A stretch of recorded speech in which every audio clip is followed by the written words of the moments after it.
이란의 대통령이 장관 한 명을 바꾸려고 했습니다. 그런데 군부사령관이 내각회의에 직접 걸어들어와서 이렇게 말합니다. 당신은 예산이나 관리해라. 최고 지도자는 한 달째 의식불명 상태고 대통령은 그를 만나게 해달라고 5번을 요청했지만 전부 거절당했습니다. 지금 이란을 실제로 지배하는 건 선거로 뽑힌 누구도 아닙니다. GDP의 절반을 움켜쥔 군복 입은 재벌들입니다. 그리고 이 구조가 무너지는 과정이 지금 여러분의 기름값과 장바구니 물가를 직접 흔들고 있습니다. 이 이야기를 이해하려면 올해 2월 28일로 돌아가야 합니다. 이날 미국과 이스라엘이 이란을 동시에 공습합니다. 미국은 에피퓨리 작전, 이스라엘은 로어링 라이언 작전이라는 이름을 붙였습니다. 첫날에만 미국이 900회를 타격했고 이스라엘도 전투기 200대를 동시에 띄웠습니다. 이 공습에서 이란의 최고 지도자 알리 하메네이가 사망합니다. 다음 날인 3월 1일 이란 정부가 공식으로 확인했습니다. 이란이라는 나라에서 최고 지도자가 어떤 자리인지 먼저 아셔야 합니다. 대통령 위에 있는 사람입니다. 군대를 움직이는 것도, 법을 최종 승인하는 것도, 전쟁을 결정하는 것도 전부 이 한 사람 손에 달려 있습니다. 이란의 모든 권력이 꼭대기 한 점에 모여 있는 구조입니다. 그 꼭대기가 하루아침에 사라진 겁니다. 나라가 발칵 뒤집어졌습니다. 그리고 약 열흘 뒤 전문가위원회가 새로운 지도자를 선출합니다. 사망한 하메네이의 아들 모즈타바 하메네이입니다. 아버지가 쓰러지자 아들이 그 자리를 이어받은 겁니다. 여기까지만 보면 어떻게든 수습이 되는 것처럼 보였습니다. 그런데 이상한 일이 벌어집니다. 모즈타바는 취임 이후 단 한 번도 공개석상에 나타나지 않았습니다. 한 번도요. 사진 한 장 없습니다. 영상도 없습니다. 음성 메시지조차 없습니다. 새 지도자의 첫 공식 메시지는 TV 진행자가 대신 읽었습니다. 본인의 목소리가 아니라 완전히 다른 사람의 목소리로요. 왜 모습을 드러내지 못하는 걸까요? 발골절에 안면 부상이라는 보도가 나왔습니다. 미국 국방장관은 아예 부상이나 기형 가능성을 공개적으로 언급했습니다. 그리고 최근에는 훨씬 더 심각한 정보가 등장합니다. 모즈타바가 콤이라는 종교 도시에서 의식불명 상태로 치료를 받고 있다는 겁니다. 이 내용이 담긴 외교 메모가 미국과 이스라엘 정보기관을 통해 걸프 지역 동맹국들에 공유되었습니다. 자, 정리하면 이렇습니다. 아버지는 사망했고 아들은 의식불명입니다. 이란이라는 나라의 모든 최종 결정권을 가진 자리가 사실상 비어버린 겁니다. 이때 대통령은 어떻게 했을까요? 당연히 지도자를 만나려고 했습니다. 전쟁 중에 나라를 운영하려면 최고 지도자의 승인이 필요하니까요. 그래서 면담을 요청합니다. 1건, 2번, 3번, 4번, 5번 전부 거절당했습니다. 누가 막았냐고요? 혁명수비대 소속 경호원들입니다. 보안 문제가 있다. 건강이 안 좋다. 이유는 매번 달랐지만 결과는 같았습니다. 안 됩니다. 나라의 2인자가 1인자를 만나겠다는데 군인들이 안 된다고 막아선 겁니다. 혁명수비대는 여기서 한 발 더 나갑니다. 모즈타바 주변에 철봉 같은 경계선을 치고 누가 면담하는지, 어떤 보고서가 올라가는지까지 전부 통제하기 시작합니다. 지도자에게 도달하는 모든 정보에 문지기가 된 겁니다. 회사로 비유하면 이런 겁니다. 회장이 쓰러졌는데 비서실이 모든 면회를 차단하고 회사를 대신 운영하고 있습니다. 그런데 이 비서실이 회사 매출의 절반을 자기 통장으로 빼돌리고 있다면요. 여러분이라면 이걸 뭐라고 부르겠습니까? 실제로 벌어진 일도 이것과 똑같습니다. 혁명수비대 사령관 아흐마드 바이디가 대통령이 진행하는 내각회의에 직접 걸어 들어옵니다. 대통령이 새로 임명하려던 정보부 장관 후보를 전원 거부합니다. 그리고 이 말을 합니다. 전시에는 군이 지도자를 뽑는다. 선거로 뽑힌 대통령한테 군인이 이런 말을 하는 겁니다. 대통령이 장관 하나 못 바꾸는 나라입니다. 이 사령관 혼자 한 일이 아닙니다. 혁명수비대 고위장교 3명이 비공식 군사평의회를 만듭니다. 레자이, 바히디, 갈리바프. 이 세 사람이 국가의 핵심 의사결정을 장악합니다. 누구를 만나게 할지, 어떤 작전을 할지, 예산을 어디에 쓸지 전부 이 세 사람이 정합니다. 선거로 뽑힌 대통령은 이름만 남아있는 겁니다. 서방 정보기관의 평가는 이렇습니다. 이란에서 벌어지고 있는 것은 더 이상 이슬람 공화국이 아니라 사실상 군사정권이다. 총 한 방 안 쏘고 나라를 먹은 겁니다. 조용한 쿠데타입니다. 그리고 지금 이 순간에도 이란의 전쟁을 누가 끝낼지 협상 테이블에 누가 앉을지조차 분명하지 않습니다. 공식적으로는 지도자가 있고 대통령이 있지만 진짜 결정권자가 누구인지 아무도 확인할 수 없는 상태가 계속되고 있습니다. 그런데 이 군부사령관이 대통령한테 호통을 칠 수 있었던 건 단순히 군사력 때문만이 아닙니다. 이 사람들이 이란의 돈줄을 완전히 틀어쥐고 있기 때문입니다. 혁명수비대가 어떻게 이란 경제의 절반을 삼켰는지 그 소름 돋는 과정을 보여드리겠습니다. 분대가 어떻게 나라 경제의 절반을 지배할 수 있을까요? 보통 분대라 하면 나라를 지키는 조직입니다. 그런데 이란의 혁명수비대는 나라를 지키는 게 아니라 나라를 소유하고 있습니다. 이건 하루아침에 벌어진 일이 아닙니다. 20년에 걸쳐서 아주 조용하게 설계된 작전이었습니다. 시작은 2005년이었습니다. 이란 헌법에 제44조라는 조항이 있습니다. 국가 기간 산업은 국유로 한다는 내용입니다. 그런데 이 조항의 해석을 바꿔버립니다. 국유 기업을 민간에 팔아서 경제를 살리겠다는 명목이었습니다. 여기까지만 들으면 그럴싸합니다. 선진국에서도 민영화는 흔한 일이니까요. 문제는 그 다음입니다. 민영화라는 이름으로 매물에 나온 기업이 국영기업의 80%에 달했습니다. 나라가 가진 회사 10개 중 8개를 내놓은 겁니다. 민간 기업에 팔았으면 정상적인 민영화였겠죠? 그런데 이걸 사들인 게 일반 기업이 아니었습니다. 혁명수비대 계열사들이었습니다. 민영화라는 이름으로 국민의 재산을 군부가 통째로 삼킨 겁니다. 무려 475개가 넘는 대형 두경기업이 군복 입은 사람들 손에 넘어갔습니다. 이게 얼마나 큰 규모인지 감이 잘 안 잡히실 겁니다. 우리나라로 치면 국방부가 삼성도 운영하고 인천공항도 운영하고 KT도 운영하는 겁니다.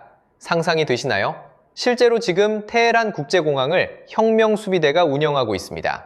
건설 분야에서는 하탐 알 안비아라는 혁명수비대 산하 건설회사가 국가 대형 프로젝트를 독점합니다. 통신 대기업 TCI도 혁명수비대 손에 들어갔습니다. 에너지, 금융, 부동산까지 군복을 입은 사람들이 나라의 돈줄이라는 돈줄을 전부 쥐고 있는 겁니다. 여기에 하나 더 있습니다.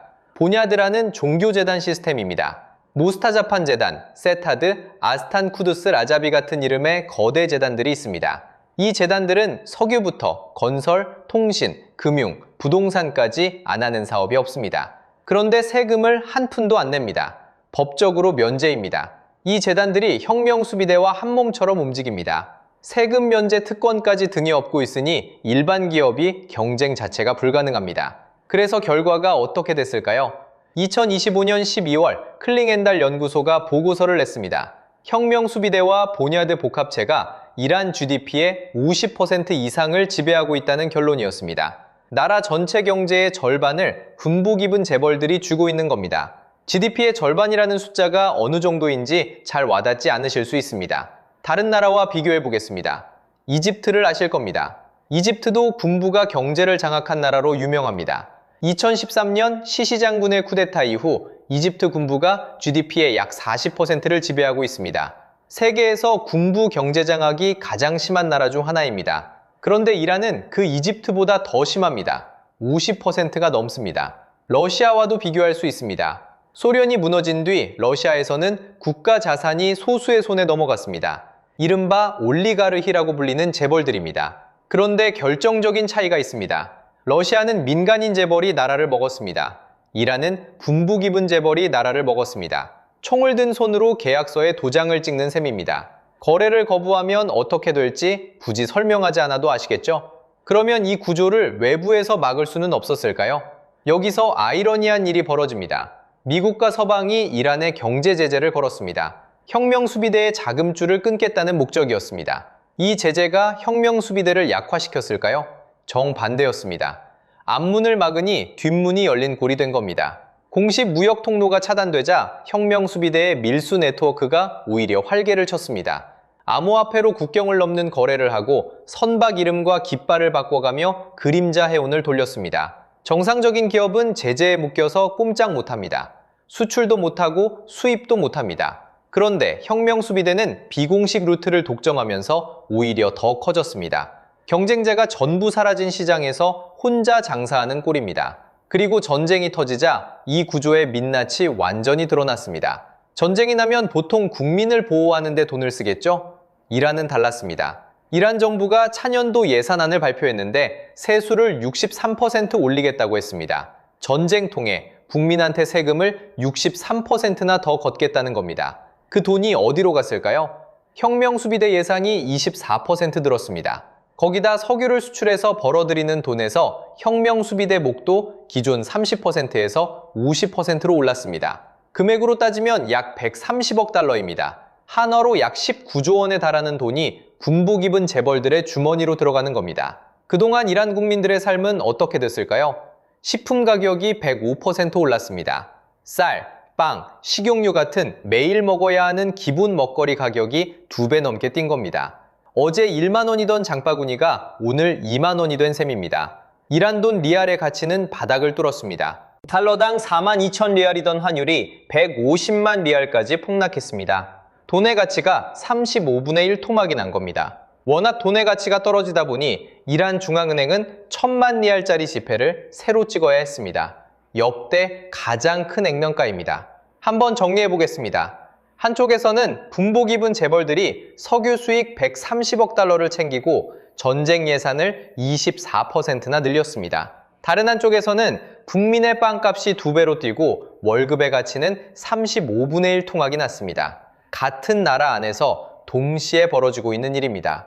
국민이 내는 세금으로 국민을 짓밟는 군대를 키우는 구조입니다. 그런데 더 소름 돋는 건 따로 있습니다. 이 사람들이 국민의 돈만 빼먹은 게 아닙니다. 국민의 목숨까지 빼앗았습니다. 바로 이 지점에서 이란 국민들이 마침내 들고 일어났습니다. 2025년 12월 28일 빵값이 2배로 뛰고 돈의 가치가 바닥을 뚫으면서 잃을 게 없어진 사람들이 거리로 나왔습니다. 전국 200개가 넘는 도시에서 사람들이 쏟아져 나왔습니다. 1979년 이슬람 혁명 이후 최대 규모의 봉기였습니다. 혁명 수비대의 대응은 잔인했습니다. 보안군이 건물 옥상에 올라가서 소총과 산탄총으로 시위대의 머리와 가슴을 조준해 쏘았습니다. 이건 진압이 아닙니다. 학살입니다. 인터넷을 수개월 동안 거의 완전히 차단해서 바깥 세계가 이 참상을 알 수 없게 막았습니다. 그것도 모자라서 이라크와 아프간과 파키스탄에서 외국 용병까지 불러들여 자국 도시 한복판에 배치했습니다. 자이나 비윤 여단, 파테미윤 사단, 자국민을 지키라고 있는 군대가 외국 용병을 데려다가 자국민을 학살하고 있었던 겁니다. 사망자 추정치는 최소 3,000명에서 최대 3만 6천 명 이상입니다. 왜 이렇게 차이가 크냐고요? 인터넷이 끊겨 있었으니까요. 세상이 이 숫자의 진실을 파악하는 데만 수주가 걸렸습니다. 특히 1월 8일에서 9일 사이에 대규모 학살이 집중됐다는 보고가 있습니다. 생각해보세요. 우리나라 인구 5,100만 명의 나라에서 최소 3,000명이 시위 중에 숨졌다면 어떤 기분이 들겠습니까? 그런 일이 이란에서 실제로 벌어진 겁니다. 그런데 정작 이 학살의 책임자들은 뭘 했을까요? 유창한 영어로 카메라 앞에 서서 이렇게 말했습니다. 우리는 침략의 피해자입니다. 국민의 머리 위에 총구를 겨누면서 세계를 향해서는 피해자 행세를 한 겁니다. 가해자가 피해자 코스프레를 하고 있었습니다. 여기서 보통이라면 이야기가 끝납니다. 군부가 총으로 눌렀으니 국민이 물러서는 거죠. 지금까지 47년간 그래왔습니다. 총을 쏘면 사람들이 집으로 돌아가고 인터넷을 끊으면 세상이 잊어버리는 겁니다. 매번 그렇게 끝났습니다. 그런데 이번에는 정반대의 일이 벌어졌습니다.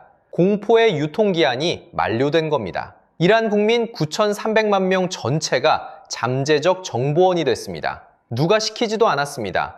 일반 시민들이 텔레그램 같은 메신저를 통해 혁명 수비대와 바시즈 민병대의 위치 정보를 자발적으로 이스라엘에 전달하기 시작했습니다. 우리 동네 어디에 수비대가 주둔하고 있다. 이 건물 지하에 무기가 쌓여 있다. 이런 정보가 페르시아어 채팅방에서 실시간으로 올라왔습니다. 이스라엘은 이걸 하나하나 검증한 뒤 드론 정밀 타격에 직접 활용했습니다. 이건 제 추측이 아닙니다. 이란 경찰청장이 직접 인정한 내용입니다. 적과 협력해 좌표와 민감 정보를 넘긴 혐의로 500명 이상을 체포했다고 발표했습니다. 이 중 250건은 외국의 군사 타격을 직접 유도한 중대 사건으로 분류됐습니다. 실제로 위성 분석 결과 테헤란 안에서만 최소 15개의 경찰서와 유사시설이 3월 초 사흘 사이에 타격당한 게 확인됐습니다. 시민이 올린 정보가 실제 폭격으로 이어진 겁니다. 잡힌 사람만 500명입니다.